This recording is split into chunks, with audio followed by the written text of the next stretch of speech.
এই যে মিষ্টি বাবু, তার নামটি হচ্ছে সিফাত। সে এখন অপারেশন থিয়েটারে আছে।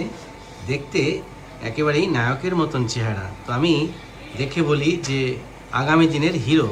তো সিফাত, তুমি বড় হয়ে কি হতে চাও? ডাক্তার হবে, ইঞ্জিনিয়ার হবে, নাকি কবি হবে, লেখক হবে, ব্যারিস্টার হবে, জজ হবে? ডাক্তার।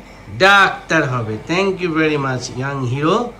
তো সিফাত এতটাই সাহসী, সে অপারেশন থিয়েটারে একা একাই আসলো এবং এসে যথারীতি সে অপারেশন থিয়েটারের টেবিলে বসে আছে।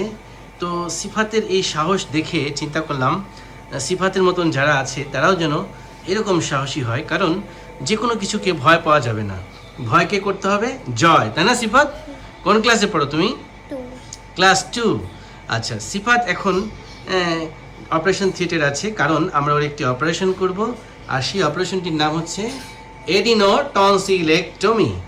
আর এর কারণ হচ্ছে সিফাত রাত্রেবেলা ঘুমাতে একটু কষ্ট পায়, কারণ তার এডিনয়েডটির কারণে সে ঠিকভাবে শ্বাস গ্রহণ করতে পারে না। তাই সে যেটি করে মুখ দিয়ে শ্বাস গ্রহণ করে বলে রাত্রেবেলা হাঁ করে ঘুমায়, এমনটি জানিয়েছে সিফাতের আম্মু। তো সিফাত, তোমার জন্য অনেক অনেক শুভকামনা থাকলো।